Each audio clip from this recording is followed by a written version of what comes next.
먼저 본문 말씀을 잠깐 살펴보고 우리가 이 언약이 삼위일체 하나님과 어떤 그런 진리, 어떤 그런 관계가 있는지 우리가 상고해 보고자 합니다. 자, 먼저 오늘 31절을 보면 위로부터 오시는 이는 만물 위에 계시고, 이 말은 세례 요한이 예수님에 대해서 하는 얘기입니다.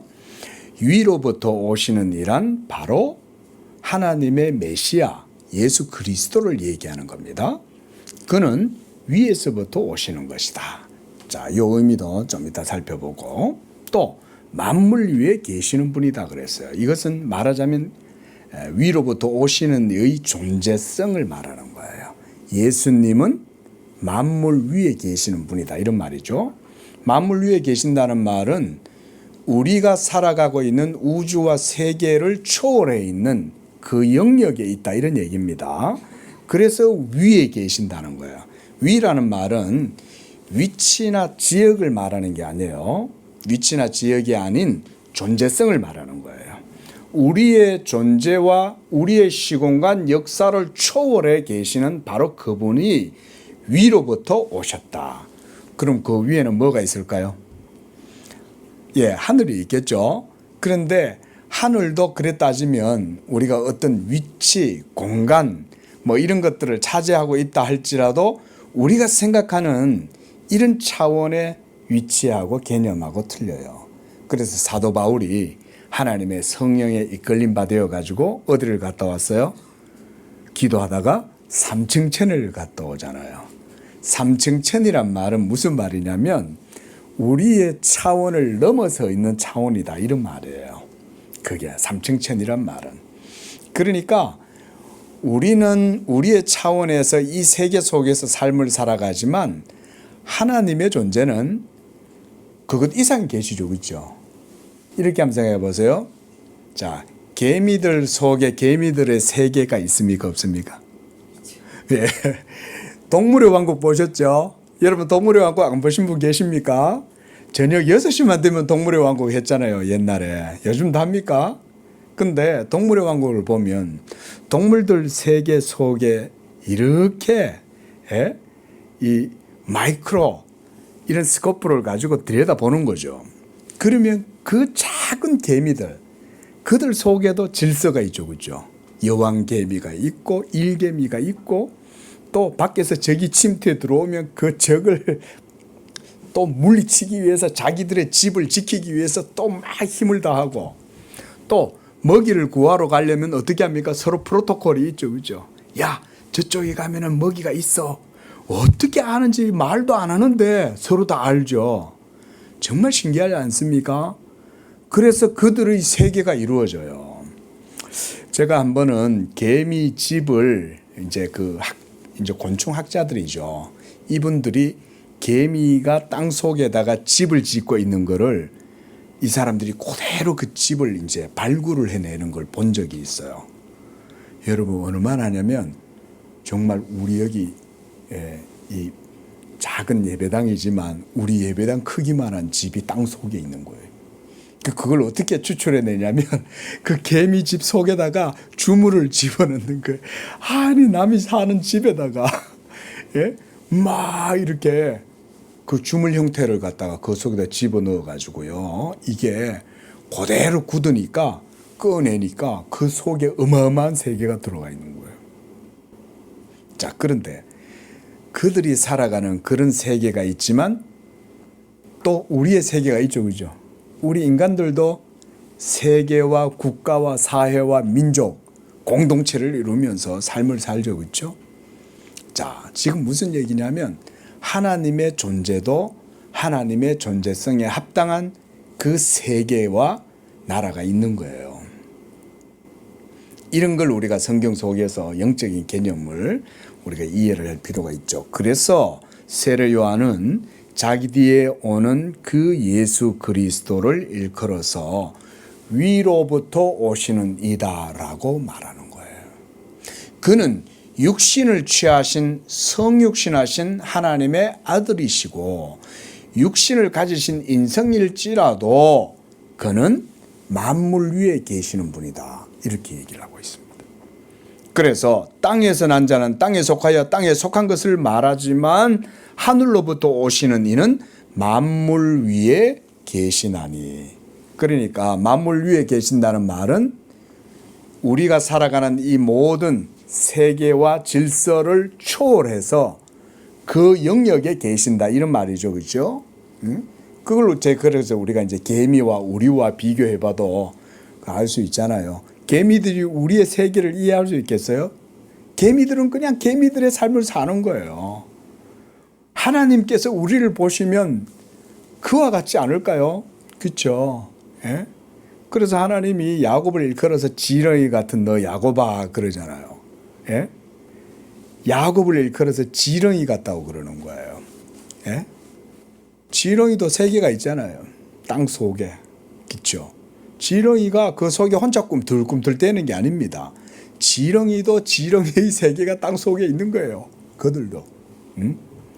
그런데 하나님이 야곱을 보시기에 지렁이 같은 거예요.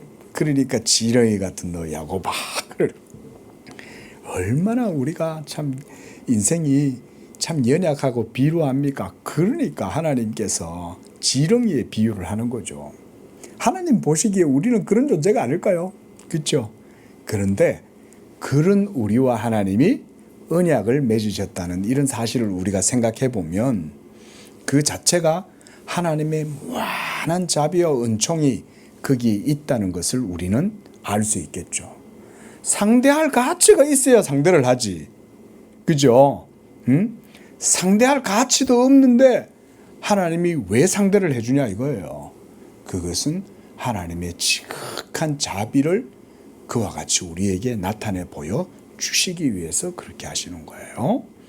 자, 그리고 32절에 보면 이제 그가 그랬어요. 여기서 그란 누굴까요? 만물 위에 계시는 이 위에서부터 오신 자 그분이에요. 바로 예수님이죠. 자, 이 예수님은 위로부터 오셨기 때문에 만물 위에서 이루어진 일들을 아시는 거예요. 한마디로 이런 얘기예요. 자, 천상에서 무슨 일이 일어났는지 그가 보고 들으신 거예요. 이 천상의 세계에서 무슨 일이 있었는지를 아시는 분은 오직 예수님밖에 없어요.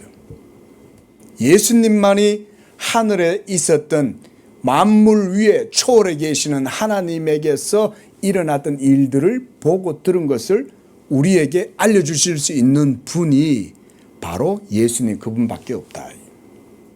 그래서 그가 보고 들은 것을 우리에게 증언하셨다 그랬어요. 그런데 자, 개미들한테 가가지고 여러분들이 야 개미들아 한번 말을 해보는 거예요. 개미들아 조금 있으면 여기 댐이 수몰이 된대. 수몰이 되니까 너들 집들이 전부 다 물에 잠길 거야. 어서 빨리 그 집에서 탈출해서 나와서 다른 데로 빨리 올라가. 저 산 위로 도망쳐. 이렇게 얘기하니까 개미들이 못 알아듣는 거죠. 하나님께서 자기의 아들을 우리에게 보내서 하늘의 일에 대해서 우리에게 보고 들은 것을 증언하니까 여기 뭐라 그랬어요? 그의 증언을 받는 자가 없도다 그랬어요. 왜 못 받을까요? 우리는 다 어디에 속했기 때문에? 땅에 속했기 때문에, 육적 존재들이기 때문에 하늘에 있는 이야기와 진리들을 얘기해줘도 알아들을 수가 없는 거예요. 뭔 말 하나 이러는 거예요. 그게 뭔 소리야 그게? 아니 무슨 댐이 수몰이 된다고? 노아 홍수가 밀려온다고? 장차 온 세상에 하나님의 심판이 이루어진다고? 그게 무슨 소리야? 지금 장사도 잘 되고 사업도 번창하고 있고 우리 딸 아들 전부 시집 장가 잘 가서 손주들 낳고 우리 행복하게 살고 있고 이러고 살고 있는데 무슨 소리야? 육에 속해 있기 때문에 하늘의 이야기를 들을 줄을 모르는 거예요. 그래서 33절 그의 증언을 받는 자는 하나님이 참되시다는 것을 인쳤다. 여기서 뭐 인쳤다 이렇게 얘기하는데 확증했다, 확신한다 이런 의미로 볼 수 있겠습니다. 그러니까 예수님이 하늘의 이야기를 우리에게 해줄 때에 그 하늘의 이야기를 보고 들은 것에 대한 그게 이제 진리겠죠. 이 진리의 증언을 받는 자는 하나님이 참되시다. 하나님이 옳다 이 말인 거예요. 여기에 뭐 여러 가지 의미도 있겠지만 기본적으로 하나님이 참되다는 것을 확증하고 그래서 그걸 인친다는 말은 그런 의미입니다. 자, 이 증언을 받은 자가 하나님이 옳다라고 이렇게 생각했을 때 대표적으로 여러분 노아를 생각하시면 됩니다. 노아 시대 때 하나님의 경고를 들었을 때 그 경고를 옳다고 인정하고 받아들이고 방주를 예비했던 사람 노아 외에 한 사람도 없죠. 그렇죠? 여러분 그래서 노아의 홍수를 우리가 항상 그 교훈을 잘 새겨야 됩니다. 그 시대에 수억의 사람이 지구상에 살고 있었음에도 불구하고 하나님의 증거를 받는 사람은 노아 한 사람밖에 없었어요. 여러분은 그런 믿음의 증거 가운데로 이 시대에 부름을 받으신 거예요. 그렇게 생각하셔도 됩니다. 귀중한 거예요. 여러분 한 분 한 분이 이 증언을 지금 받고 있는 거예요. 그러면 여러분들도 이 증언을 들으면 하나님이 참되시다. 예수 그리스도의 증거를 들을 때에 맞아. 그 예수 그리스도의 복음의 증거 하늘 위에서 오신 그분이 우리에게 알려주신 천상의 그 이야기들은 참된 거야 라고 인정하는 사람들은 하나님을 참되다라고 확증하고 받아들일 수 있는 사람, 바로 그런 사람들이에요. 이런 복된 여러분이 되시기를 축원을 드립니다. 이게 복된 거예요. 그래서 34절에 보면 하나님이 보내신 이는 하나님의 말씀을 하나니 예수님입니다. 그렇죠? 하나님의 말씀을 우리에게 전하는 분 예수 그리스도는 하나님이 성령을 한량없이 주십니다. 무슨 얘기냐면 예수께서 바로 기름 부음 받은 하나님의 택하신 자다 이 말이에요. 성령을 한량없이 부어주신다는 말은 하나님 아버지의 모든 뜻이 예수 그리스도에게 포커스되어 있다 이 말인 거예요.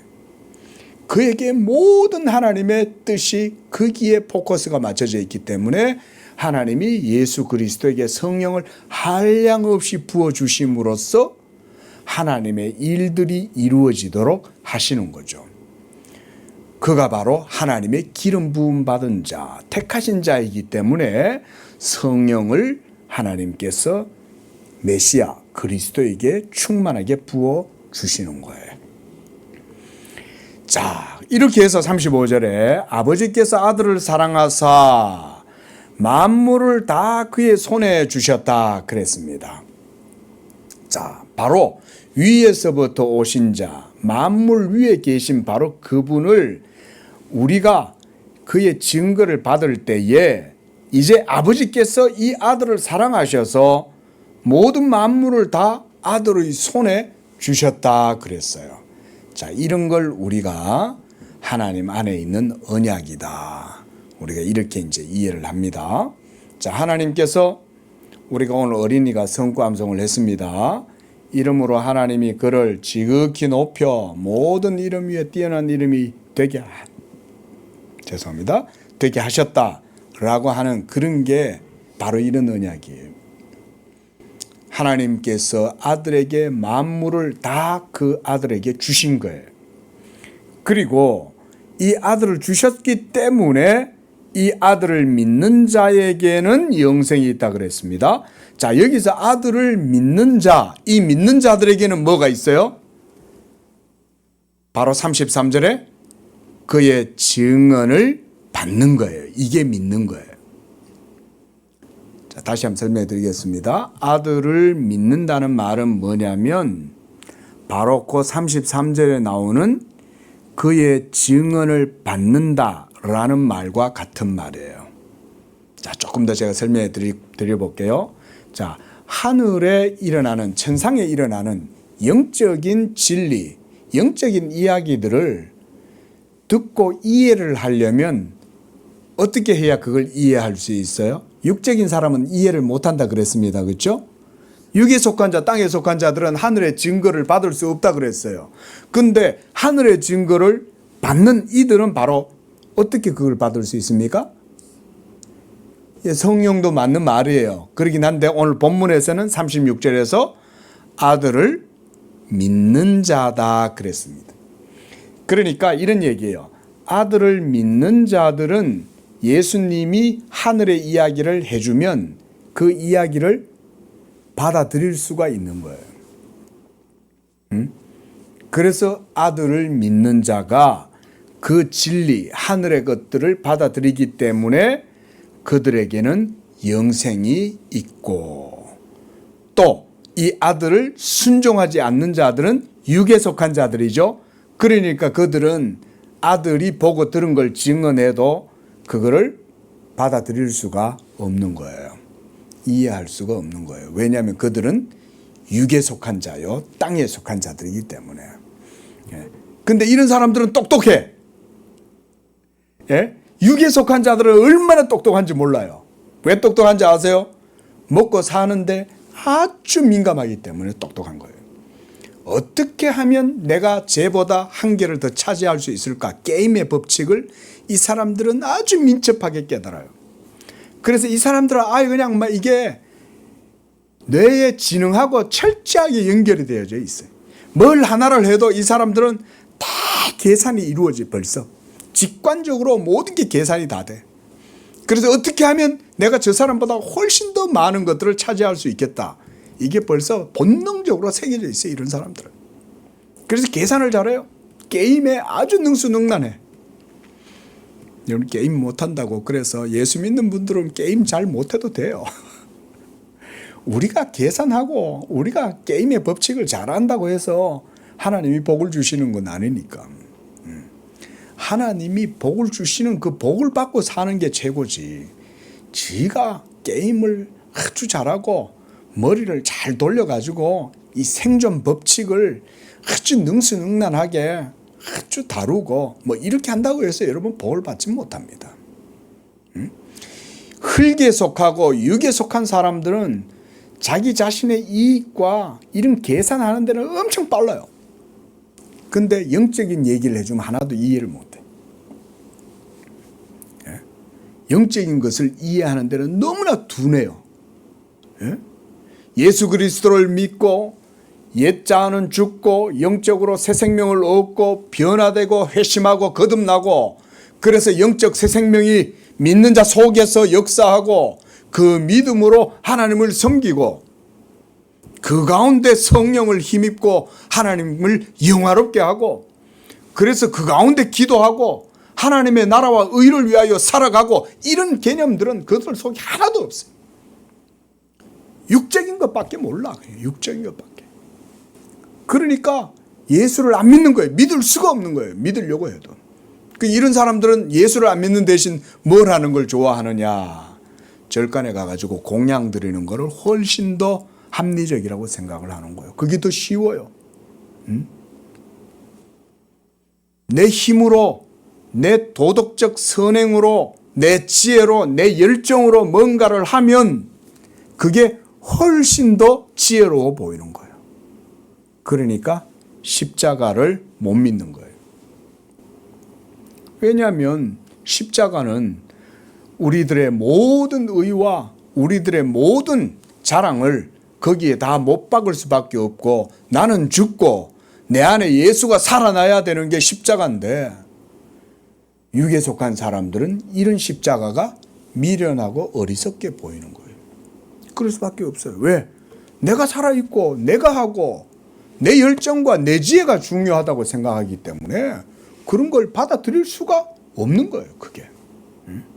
이런 게 바로 육에 속한 사람들입니다.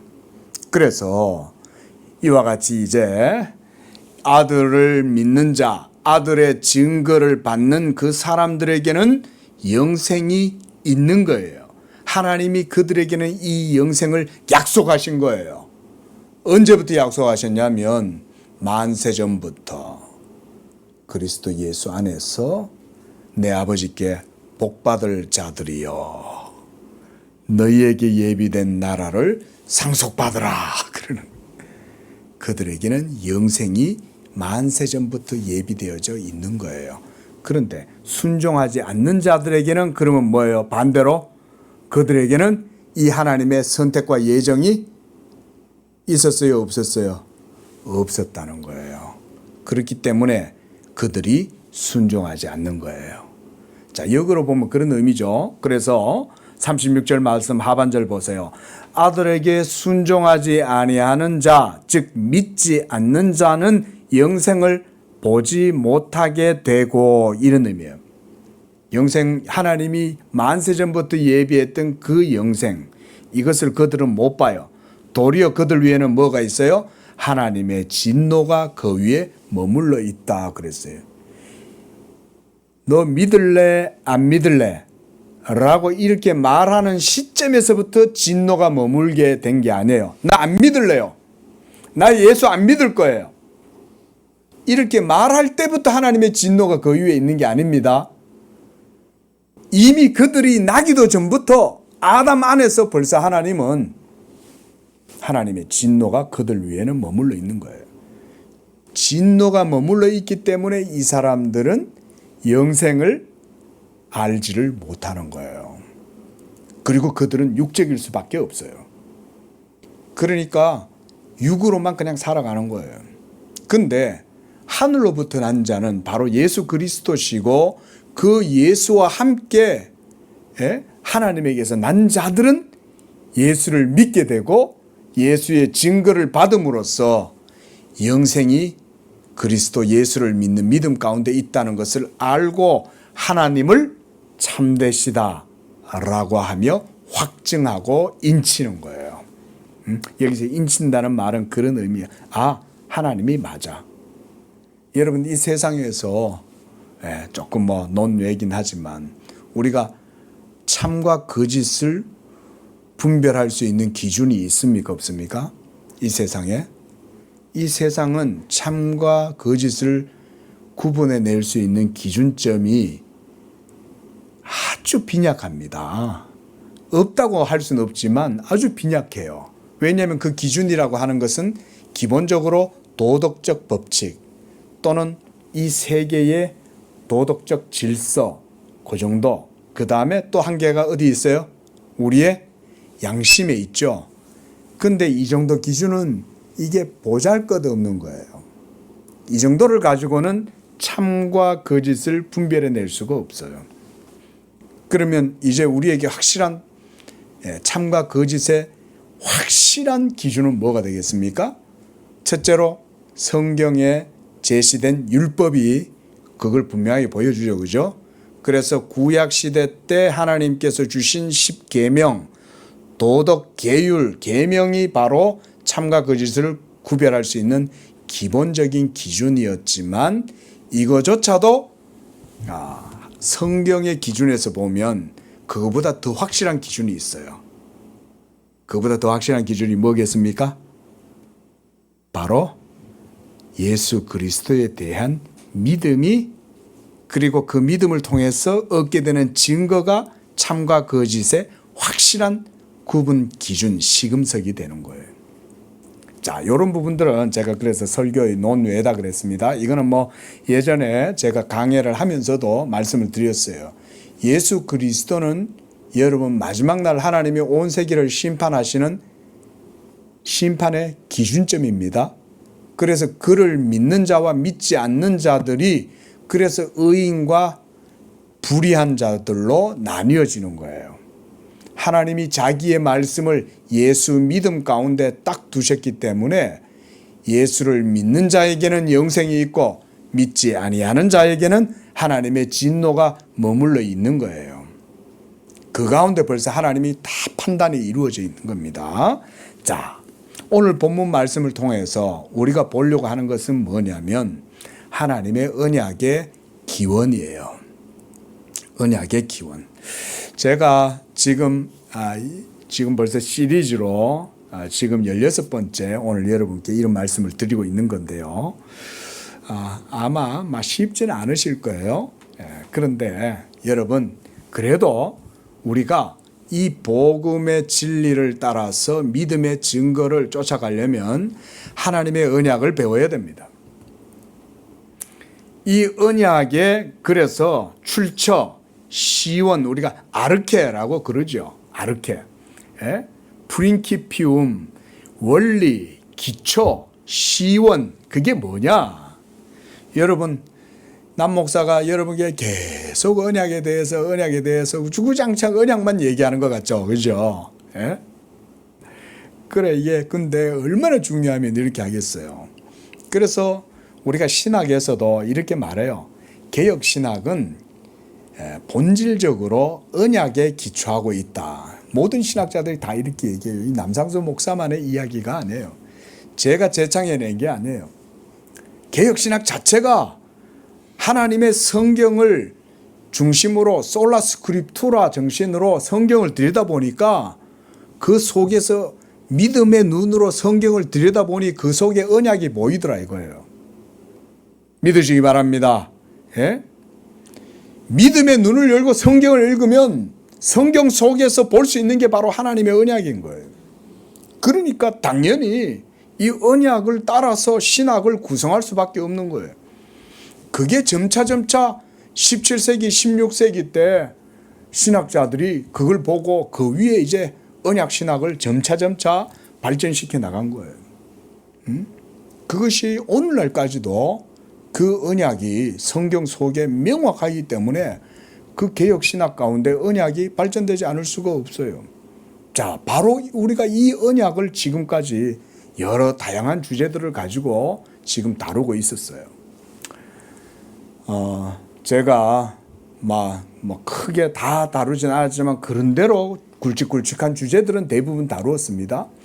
이 언약이 특히 역사 속에서 어떻게 한다 그랬습니까? 하나님의 계시의 말씀이 점차적으로 어떻게 한다고요? 발전한다 그랬어요. 그죠? 그 언약이 발전한다는 말은 역사 속에서 생겨났다는 말이 아니라 저 하늘에 있는 거예요. 오늘도 여기 보세요. 31절에 위로부터 오시는 이는 만물 위에 계신다 그랬잖아요. 그 만물 위에 그러면 계시는 분은 또 누굴까요? 하나님이 계시겠죠. 그렇죠? 역사와 시공간을 초월해 계시는 바로 그 하나님은 성부, 성자, 성령 삼위일체 하나님이시잖아요. 그죠? 역사를 초월해 계시는, 시공간을 초월해 계시는 영원하신 분은 하나님 그분 외에는 없어요. 그러니까 이 말은 무슨 얘기냐면 31절 말씀은 예수님은 어디서부터 오셨다는 말인가요? 결국은 하나님 그분 자신에게서부터 오신 분이다 이 말인 거예요. 위로부터 왔다는 말은 저 하늘에서 도하나원에서 신선들하고 바둑이나 뜨시다가 오셨다 이 말이 아니에요. 그게 아니라 영원하신 역사를 초월해 계시는 삼위일체 하나님 그분 자신의 존재성, 성부, 성자, 성령 삼위가 우리가 한 하나님, 한 본질 이렇게 말하죠. 예? 자, 요런 얘기를 그러니까 들으실 때 딱 붙잡고 마음에 딱 새기셔야 돼요. 아, 그냥 그런가 보다 이러고 지나가 보면 다음에 또 들어도 또 그게 이해가 안 돼. 자, 예수님은 그러니까 어디서부터 오셨다?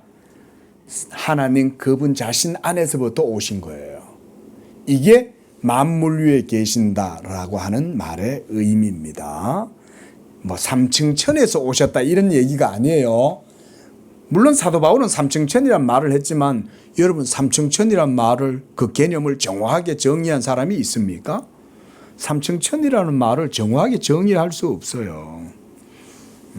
비슷하게 이 삼층천을 본 사람이 있어요. 누굴까요? 사도 요한이에요. 사도 요한. 사도 요한이 어디서 그걸 주로 설명합니까? 그렇죠. patmos섬에서 뭘 썼어요? 요한계시록을 쓰잖아요. 사도 요한이 본 게 굳이 말하자면 사도 바울이 봤다는 삼층천과 비슷한 거예요. 그런데 우리도 마지막 날 그 삼층천을 모두 경험하게 될 줄로 믿습니다. 그게 천국이에요. 여러분, 천국에 가면 그와 같이 말로 할 수 없는 영광스러운 즐거움으로 천국에서는 우리는 하나님을 보는 거예요. 자, 바로 이와 같이 언약은 삼일째 하나님에게서부터 시작이 된다. 이게 오늘 설교에 있어서 제일 중요한 주제예요. 그래서 그 시원 아르케 또는 프린키피움이라 그래요. 그 시초, 본질, 원리, 그 모든 것들은 다 삼위일체 하나님, 한마디로 하나님 그분 자신이다. 영원하신 하나님 그분에게서부터 시작된 이 언약이 어떻게 제일 처음 드러나게 되었냐면 아버지께서 아들에게 말씀하셨을 때 이 언약이 가장 먼저 나타나게 됩니다. 그래서 우리가 아버지께서 아들에게 말씀하셨다라고 하는 표현을 35절에서도 우리가 볼 수 있어요. 35절에 무슨 내용이 나옵니까? 아버지께서 아들을 사랑하사, 그 다음 어떻게 하셨어요? 만물을 어떻게? 그의 손 아들에게 다 주셨죠. 여기서 아버지가 아들에게 주셨다라는 개념이 벌써 뭘 보여주냐면 언약을 보여주는 거예요. 그러니까 이 일이 어디서부터 이루어졌어요? 역사상 이루어진 거예요? 초월적 하나님의 존재 안에서 이루어진 거예요? 그렇죠. 지금 그게 바로 언약의 출발점 아르케다 이거예요. 그게. 그러니까 우리가 지금 믿고 있는 이 언약의 말씀, 이걸 우리가 복음이라고 그러는 거예요. 구약시대 때는 아직 복음이란 말이 없었어요. 아직은 유앙겔리온이라는 말이 그때는 없었는데 그때는 율법의 형태로 이 언약이 드러났어요. 하지만 이제 때가 되어서 하나님이 이 영원하신 삼위일체 하나님 안에서 있었던 이 아버지께서 아들을 사랑하사 만물을 다 아들에게 주셨고 그 다음에 또 한 가지가 32절이에요. 32절에는 또 뭐라고 되어 있습니까? 그가 친히 뭐 했어요? 보고 들은 것을 증언했다 그랬죠. 자, 보고 들은 내용은 뭔 내용일까요? 이게 바로 아들에게 주신 아버지의 언약이에요. 그걸 아들이 아버지께로부터 보고 들은 거예요. 어디에서? 역사 속에서? 어디서요? 하나님 안에서, 영원하신 삼위일체 하나님의 존재 안에서 아들은 아버지가 자기에게 하시는 그 말씀을 보고 들었다. 봤다는 말은 뭘까요? 이건 봤다는 말은요, 본다는 말이 맞긴 맞지만 이것은 시공간을 초월한 내용입니다. 우리가 이렇게 한번 생각해 보세요. 자, 성경 속에서 하나님께서 아브라함에게 나타나셔가지고 뭘 보여줘요? 언약을 보여주시죠. 그런 개념이라고 생각하시면 돼요. 근데 삼위일체 하나님 안에 시간과 역사가 있기도 전에, 세계가 지음을 받기도 전에 아들은 아버지 안에서 이것을 보는 거예요. 아들아, 온 세계 만물을 내가 다 너의 손에 주겠다. 아들이 그걸 본 거예요.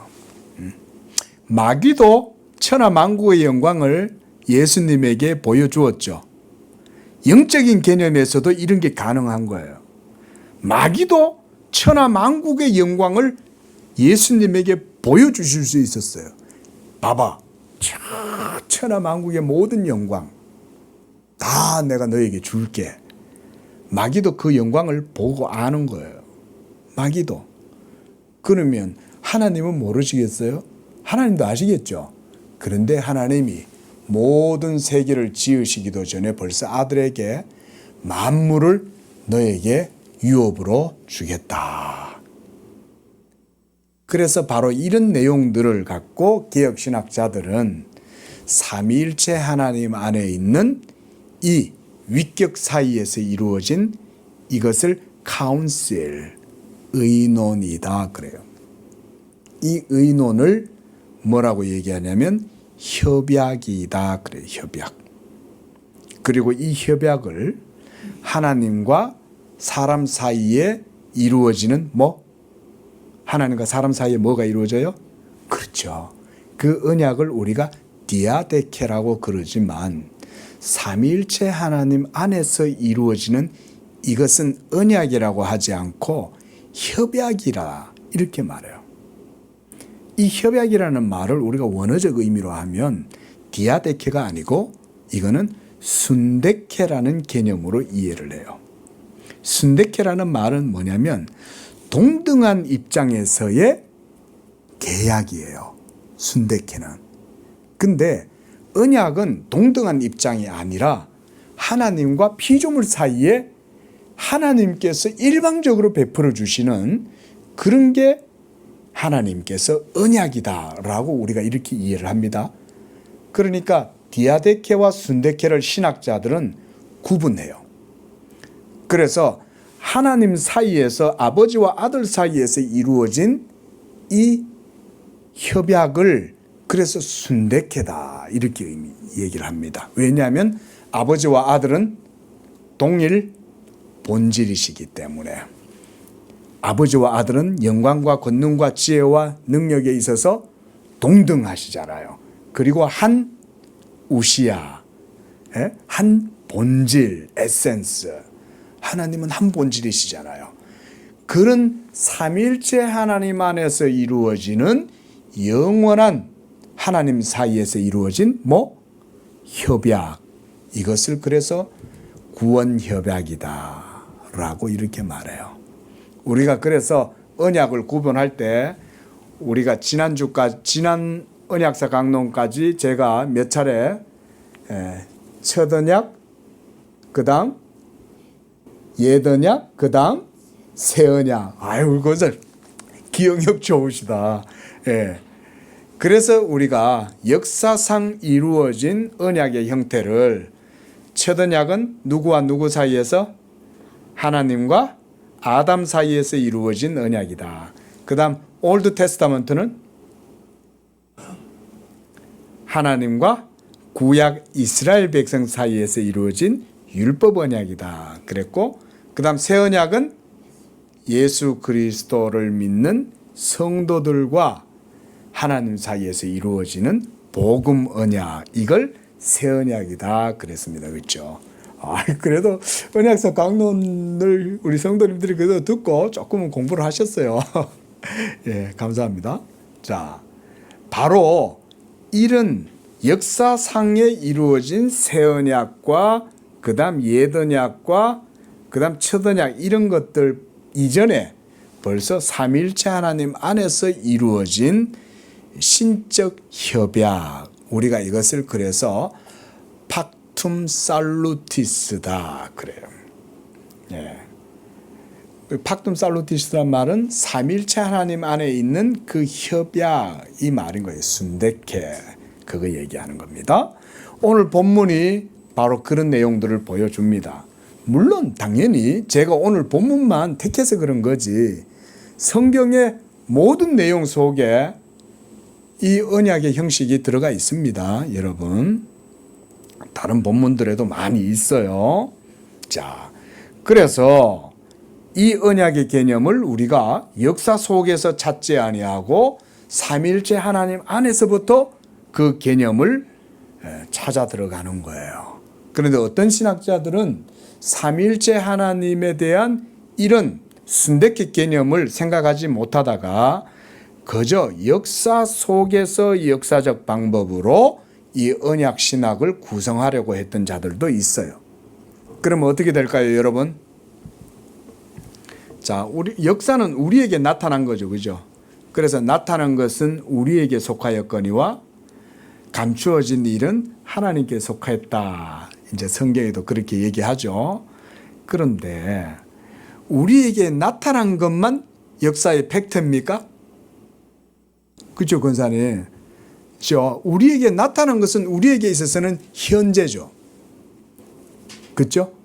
여러분들이 오늘 경험하는 거, 오늘 예배드리러 나오고 오늘 이렇게 와서 여러 가지 상황과 조건 속에 우리가 삶을 살아가는 게 우리에게 나타나 있는 현재죠. 근데 사실 역사적 의미는 그것만 있는 건 아니죠. 옛날에 그 김준엽이라는 고려대 총장 하셨던 교수님이 계시는데 그분이 주로 뭔 말을 많이 했냐면 역사의 신이다. 그가 그 시대의 어려움 속에서 그가 정의를 외치면서 역사의 신이다 이런 말을 많이 했어요. 예? 그러니까 역사의 이면에 뭔가 신적 개념을 그래도 어느 정도는 보는 거예요. 이 세속의 학자들도. 예? 그러니까 역사의 신이라는 개념을 자꾸 이 표현을 하는 거죠.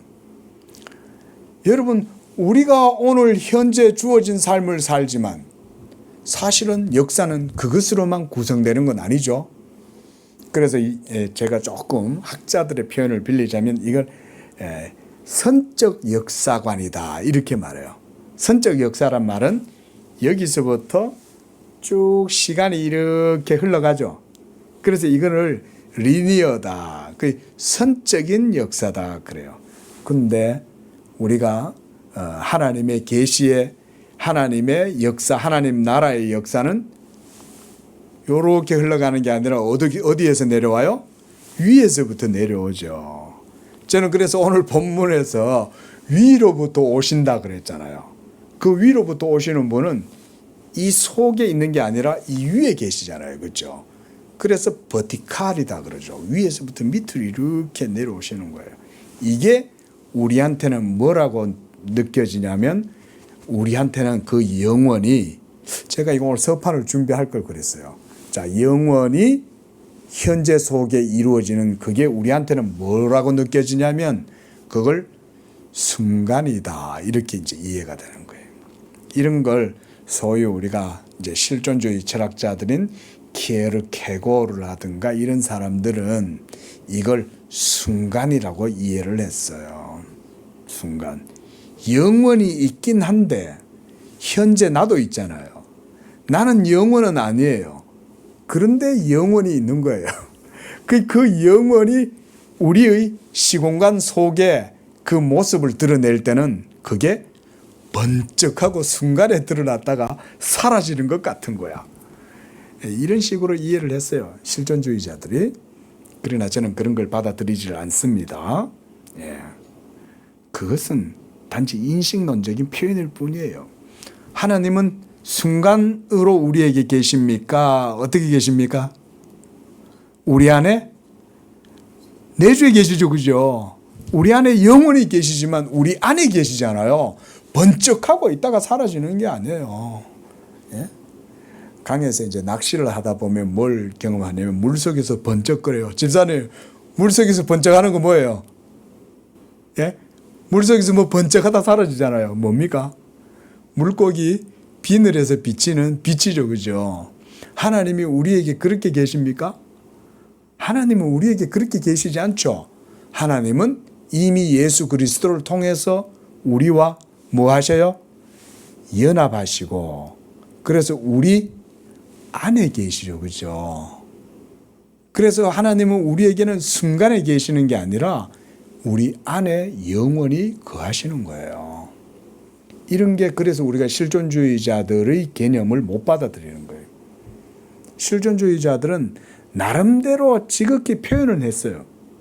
그래서 영원히 역사와 충돌을 일으키고 접촉을 하고 뭔가 맞닿는 어떤 면이 있다라고 생각은 했는데 순간이면 얼마나 우리한테는 허무해요. 그죠? 추운 겨울에 여러분 부싯돌로 불을 붙이려고 착 하고 했는데 번쩍하고 불은 붙었는 것 같은데 꺼져요. 그럼 얼마나 허무해요. 하나님이 우리 속에 그렇게 계시는 건 아닙니다. 하나님은 우리 안에 영원히 거하시는 거예요. 예수 그리스도를 통해서. 자, 언약은 이와 같이 영원하신 하나님에게서 바로 그 시원을 우리가 찾게 되는 것이 바로 그와 같은 거예요. 그래서 보세요. 자, 언약의 발생은 아버지께서 아들에게 말씀하심으로써 이 언약이 거기에서부터 시작을 일으키는 거예요. 그래서 그가 친히 보고 들은 것, 아버지께서 자기에게 보여주시고 말씀하신 것을 들었다 이 말인 거예요. 자, 요 내용이 우리가 자주 보는 시편 2편 거기에 있어요. 우리 한번 볼까요? 시편 2편. 자, 시편 2편에는 아버지께서 아들에게 하시는 말씀이 여기에 나와요. 그래서 6절 보세요. 자, 내가 나의 왕을 내 거룩한 산 시온에 세웠다 그랬어요. 내가 나의 왕을, 여기서 왕은 예수님을 얘기하는 것이고 내가라고 얘기할 때는 성부 하나님을 말하는 거예요. 그 다음 7절에서는 뭐라 그래요? 내가 여호와의 명령을 전하노라. 이 여호와의 명령, 하나님이 말씀하셨다는 거죠. 그죠? 하나님이 뭐라고 말씀하셨다는 거예요? 여호와께서 내게 이르시되 너는 내 아들이라 오늘 내가 너를 낳았도다. 이게 아버지께서 아들에게 이 말씀을 하시는 거예요. 너는 내 아들이라 오늘 내가 너를 낳았다. 오늘이라고 하는 것도 영원을 말하는 겁니다. today, 우리가 살아가는 현재 이런 말이 아니라 영원한 가운데에 삼위일체 하나님 안에서 이 일이 이루어졌다 이 말입니다. 그리고 그 아들에게 하나님께서 뭐라고 말씀하셔요? 8절에 내가 이방 나라를 너에게 유업으로 주리라 그랬습니다. 자, 이 유업으로 주리라는 말과 우리가 오늘 읽었던 35절에 나오는 이 내용이 같은 내용이에요. 그래서 거기서 뭐라 그랬습니까? 아버지께서 아들을 사랑하사 뭘 주셨어요? 유업을 아들에게 주셨다. 그게 만물이에요. 그리고 아들은 아버지께서 자기에게 주신 이 유업, 이 만물을 아들이 합법적으로 이것을 취득하시기 위해서 이 세상에 오신 거예요. 이런 게 언약론이에요. 예수님이 이 세상에 오신 이유는 우리를 구원하시기 위함이요. 우리는 예수님에게 아버지께서 주신 자들이잖아요. 그렇죠? 그래서 우리는 그의 것이에요. 우리는 그의 소유예요. 그래서 예수님은 그의 소유된 백성인 우리를 위하여 우리를 구원하시고 자기의 소유로 삼으시기 위해서 합법적으로 취득하기 위해서 예수님이 이 세상에 성육신하시고 오신 거예요. 바로 그것이 여호와의 명령이에요. 아들아, 내가 너에게 이 모든 것을 유업으로 주리라. 그 아들이 바로 그것을 보고 들은 거예요. 아, 아버지께서 내게 주신 말씀을 내가 하나도 잃어버리지 아니하고 그 계명의 말씀을 행하여 내가 그들을 다 구원하겠다. 자, 지금 이런 얘기를 하고 있는 겁니다. 자, 이것처럼 이제 오늘 본문 말씀에서도 그가 보고 들은 것을 우리에게 증거한다 할 때 그 증거가 바로 뭐냐면 이 언약의 증거를 얘기하는 거예요. 우리 한번 따라해 보겠습니다. 언약의 증거. 예, 이 전부 다 성경적인 영적인 개념들이에요. 이 언약의 증거란 바로 아버지께서 아들에게 하신 그 계명의 말씀입니다. 그래서 아들이 뭐라고 말씀하시냐면 나는 아버지의 명령이 뭐인 줄 아노라? 영생인 줄 아노라. 이렇게 말씀했죠. 그렇죠? 아버지께서 아들에게 주신 계명의 말씀, 명령이 바로 우리에게 있어서는 언약의 증거요. 그 계명의 말씀이 우리에게 있어서는 생명이 되고 의가 돼요. 여러분, 우리가 이 언약사 강론을 통해서 바로 이런 걸 배우는 거예요. 아, 그렇구나. 자, 이런 걸 배우면 결론적으로 우리에게는 어떤 교훈과 유익이 있을까요? 한마디로 예수님을 굳건하게 믿게 되는 거예요. 그게 오늘 여기서 32 2절 말씀에 33절 말씀에 그의 증거, 그의 증언을 받는 자들은 하나님이 참되시다. 진리의 확실함을 깨닫게 된다. 이런 말이에요. 진리의 확실함을 깨닫게 되면 예수 믿는 것이 확실해지겠죠. 그렇죠? 영적인 개념이 모호해지지 않겠죠. 보통 스피리추얼하다 이러면 모호하게 생각하잖아요. 꿈꾸면 영적이고 뭐 환상 보면 영적이고 뭐 어떤 권사님 기도 많이 하는 분이 와갖고 아이고 이 집사야 내가 간밤에 기도하는데 성령이 나한테 말씀해 주셨어. 여러분 그게 하나님 계시예요? 여러분 그런 걸로 믿음의 증거를 취하는 사람들은요 바람에 날리는 겨와 같아요. 그래서 체험을 그래서 우리는 강조하지 않아요. 체험이 없는 건 아니에요. 체험은 있어요. 체험이 있다 해도 체험은 절대 객관화될 수 없어요. 우리의 믿음의 증거는 오직 아버지께서 아들에게 주신 그 계명의 말씀만이 믿음의 증거의 확실함이 돼요. 그래서 그의 증언을 믿음으로 듣는 사람들은 받는 사람들은 확실함을 거기서 갖는 거예요. 여러분 이게 가장 성경적인 개념이에요. 그래서 우리는 체험을 주관적인 어떤 그 경험들을 객관화시켜서는 안 돼요. 오직 삼위일체 하나님께서 아버지께서 아들에게 주신 그 말씀만이 우리에게 있어서는 객관적인 증거가 된다. 이걸 언약의 증거다. 이렇게 표현하는 거예요. 언약의 증거. 한번 더 따라해 보겠습니다. 언약의 증거. 언약의 증거란 말은 역사 속에 있는 어떤 증거가 아니에요. 기본적으로는 율법을 얘기하긴 하지만 그 율법조차도 어디서 나왔어요? 삼위일체 하나님 안에서 나온 거예요. 하나님이 주신 거잖아요.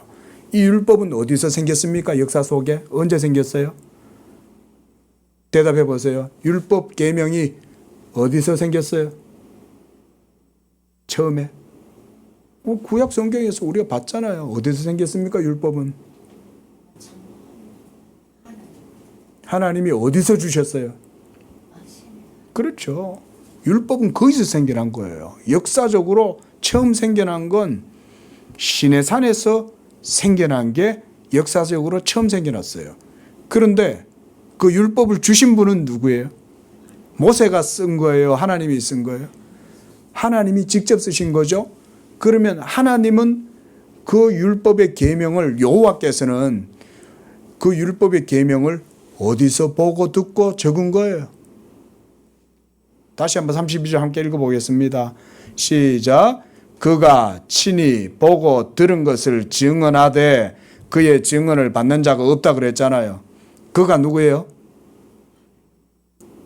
그렇죠. 예수님이죠. 근데 예수님이 이걸 보고 들었다 그랬는데 이거 어디서 보고서 들었어요? 그렇죠. 영원하신 삼위일체 하나님 존재 안에서 아들이 아버지께서 하시는 말씀을 들었다 그랬죠. 그리고 아들은 나는 아버지의 명령이 오늘 아까 우리가 시편 2편에서도 내가 이 영을 전하노라 그랬잖아요. 명령을 전하노라 그랬잖아요. 그 명령이 아버지께서 아들에게 주신 명령이죠. 자, 여러분들이 지금 이게 어려운 거는 익숙하지 않아서 그래요. 그리고 제가 지금 계속 언약사 강론을 반복하면서 계속 여러분에게 언약을 얘기하는 이유는 여러분이 영적인 언어와 문법과 수로에 익숙해지라고 그러는 거예요. 이거 안 들으면 평생 가도 몰라요. 죽었다 깨어나도 몰라요. 여러분 그거 아셔야 돼요. 죽었다가 깨어나도 몰라요. 이거는 목사가 설명해 주지 않으면. 자, 이게 바로 아버지께서 삼위일체 하나님 안에서 아들에게 주신 명령이에요. 그리고 아들은 나는 아버지의 명령이 영생인 줄 아노라 그랬어요. 아버지께서 아들에게 주신 이 명령을 아들은 시내산에서 친히 돌판에다가 써서 모세에게 주시는 거예요. 이해되셨습니까? 십계명 돌판에 기록된 10개의 조문, 10 commandment. 이거는 10계명은 여호와 하나님이신 누구? 제 몇 위? 2위이신 예수 그리스도께서 모세에게 주시는데, 주실 때 그 여호와 하나님은 누구의 말씀을 거기다 받아서 적으신 거예요? 예, 아버지의 계명을 성자 여호와께서 적어서 이스라엘 백성들에게 주시는 거예요. 신학적으로 우리가 이렇게 정확하게 이해를 하시면 돼요. 이러면 삼위일체 하나님이 구약 역사 속에 역사했다 안 했다? 역사하셨다. 그렇죠? 우리가 그래서 우리가 출애굽기 때 그거 제가 말씀드렸잖아요. 우리 다시 한번 볼까요? 자, 우리 출애굽기 34장 다시 한번 보십시오. 제가 이 남상수 목사 개인 신학적 해석이 아니에요. 여러분 그거 정확히 아셔야 됩니다. 예. 언약 신학이라는 거는 그래 어정쩡한 게 아니에요. 철저히 성경의 증거를 따라서 이루어지는 게 언약 신앙이고 언약 신학이에요. 근데 보세요. 율법 돌판을 부여하신 그 여호와가 모세와 만나죠. 34장에 바로 그 내용이 나오죠. 그죠? 자, 33장에서는 모세가 여호와 하나님께 뭐라고 요청했어요? 하나님, 저에게 뭘 보여달라? 하나님의 영광을 보여주소서. 이렇게 모세가 기도하니까 하나님 뭐라고 그러셨어요? 모세한테 보여주겠다 그랬어요? 안 보여주겠다 그랬어요? 보여주겠다 그랬죠. 그 보여주시는 내용이 34장의 내용이에요. 33장에서는 보여주세요 이렇게 말했고, 34장에서는 오냐 내가 보여주마 이러고 보여주시는 내용이 34장에 나와요. 그래서 5절 보세요. 자, 4절 먼저 보면 모세가 이번에는 두 번째 돌판, 첫 번째 돌판은 깨졌어요. 그래서 모세가 이번에는 돌판을 따듬어 가요. 돌을 따듬어서 갖고 시내산에 올라갑니다. 자, 5절에 여호와께서 구름 가운데 강림하사, 자 보세요. 그와 함께 거기 서서 여호와께서 뭘 하셔요? 이제 여호와의 이름을 거기에 지금 선포하고 계시죠. 이 여호와의 이름을 선포하고 계시는 분은 누구예요? 모세가 하고 있어요? 누가 하고 있어요? 여호와가 여호와의 이름을 선포하고 계시잖아요 지금. 잘 보세요. 그래서 6절에 여호와의 이름을 이제 선포하시면서 이렇게 하셔요. 모세 앞으로 지나시며 선포하시되 여호와로라 여호와로라 자비롭고 은혜롭고 노하기를 더디하고 인자와 진실이 많은 하나님이라 이러면서 지금 이것을 proclaim 선언하시면서 지금 누가 지나가고 계셔요? 여호와가 지나가고 계시는 거예요. 자, 여러분 이것을 여러분 한번 생각해 보세요. 지금 이 이미지를 여러분들이 한번 상상해 보세요. 여호와가 모세 앞에 나타나셔서 여호와를 선언하면서 모세 앞을 지나가시는 거예요. 그러면서 하나님께서 어떻게 하냐면 그때 십계명 돌판에다가 다시금 처음 첫 번째 돌판에 썼던 내용을 그대로 복사해 가지고 다시 주시는 거예요. 그러면 지금 이 여호와는 여호와를 반포하고 계시는데, 이 반포하고 계시는 여호와는 우리가 삼위일체 가운데 제2위이신 성자 예수 그리스도라고 보면 돼요. 그래서 제2위 여호와께서 삼위일체 하나님 여호와를 반포하고 지나가시는 거예요. 그러면 제2위 여호와께서 반포하고 계실 때 그는 지금 성부 하나님의 영광을 모세한테 보여주고 계시는 거죠. 그래서 성부 제2위이신 성자 예수님이 성부 하나님의 그 영광을 보고 들은 것을 모세한테 보여주고 있는 거죠. 동시에 그 보고 들은 것을 어디다 기록해 놨어요? 돌판에다가 기록하고 있는 거예요. 그러므로 율법의 계명은 우리에게 있어서는 영생인 줄 아노라. 예수님이 하나님의 법을 그렇게 얘기하고 있는 거예요. 그러니까 여러분, 율법은 예수님에게 있어서는 누구의 법이에요? 아버지의 법인 거예요. 정확하게 얘기하면 예수님은 아들이시고, 여러분, 이렇게 언약신학을 성경을 통해서 우리가 이렇게 이해를 하면 되죠. 그죠? 그러면 삼위일체 하나님 안에서 이루어진 이것이 역사 속에 이제 실현되는 거잖아요.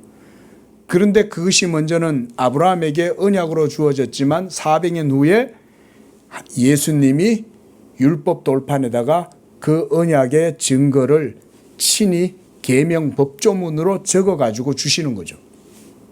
그런 내용입니다. 제가 지금 드리는 이런 말씀 하나하나는요, 여러분, 그냥 제 개인 사견이 아니에요. 언약의 증거를 법조문 형식으로 딱 문장으로 적어가지고 이스라엘 백성들에게 주신 게 언약의 증거가 그 속에 있는 거예요. 이 언약의 증거를 오늘 본문 요한복음 3장 이 32절에서는 그가 보고 들은 것을 증언했다 그랬어요. 그래서 예수님이 율법의 1.1획도 땅에 떨어지지 아니하고 다 이루리라 그랬죠. 왜냐하면 그것은 하나님 아버지의 계명이기 때문에 그런 거예요.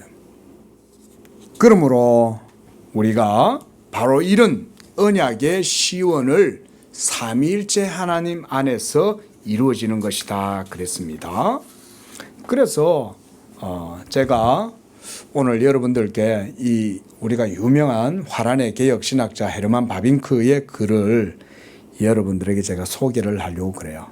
저번에도 한번 언약의 계시의 역사적 점진성 이거 얘기하면서 제가 삼위일체 하나님 안에 있는 이 언약의 역사를 여러분들에게 소개를 해준 적이 있는데요.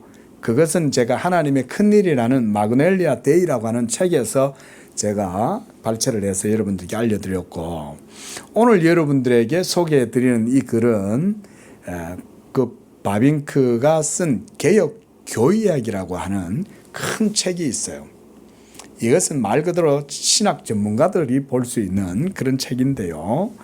거기에서 이 바빙크가 삼위일체 하나님 안에 있는 협약, 의논, 신적 협약을 순대케 이것을 표현하는 내용이 있어서 제가 여러분들께 읽어드리려고 그래요. 그리고 이걸 읽어드리고 오늘 설교를 마무리를 하겠습니다. 구원협약은 신적 본질 가운데 있는 삼위의 관계와 삶을 언약의 생으로 최초의 자의식과 최상의 자유를 우리에게 생명으로 알려준다. 언약은 여기 신적 본질 내에서 그 풍성한 실제를 갖는다. 하나님과 인간 사이의 언약은 그 둘 사이의 무한한 격차로 인해 다소 주권적인 결정, 유언의 성격, 요때는 이제 이게 디아데케예요. 이걸 언약이라 그래요. 반면 삼위 하나님 사이의 언약은 그 완전한 의미에서 순대케다, 협약이다 이렇게 의미하는 거예요. 협약이다. 그리고 바로 여기에서 최상의 자유와 완전한 합의가 일치한다. 그러니까 삼위일체 하나님 안에서 최상의 완전한 자유 가운데에서 성부, 성자, 성령의 일치, 의논이 순대케가 거기서 이루어졌다 이 말인 거예요. 놀랍지 않습니까, 여러분? 저 같은 목사가 이런 글을 보면 이거는 완전만 놀라운 거예요. 하늘의 이야기를 이렇게 문법적으로 서술하고 있는 거예요, 지금. 대단한 일이죠. 이 영적인 개념을 이거 어떻게 이렇게 알겠어요? 예? 언약의 증거가 이 바빙크 속에 있지 않다면 이거 어떻게 알아요? 영원하신 삼위일체 하나님 안에서 이루어진 일을 역사 속에 있는 피타고라스가 이걸 알겠어요? 소크라테스가 이걸 알겠어요? 공자가 이걸 알겠냐고요? 몰라요. 이건 오직 위에서 오신 분이 보고 들은 것을 얘기해 주고 그 얘기해 준 것을 믿는 자들만이 이것을 알게 되고 그리고 이것을 아는 자들은 영생을 가진 거예요. 좀 더 읽어보겠습니다.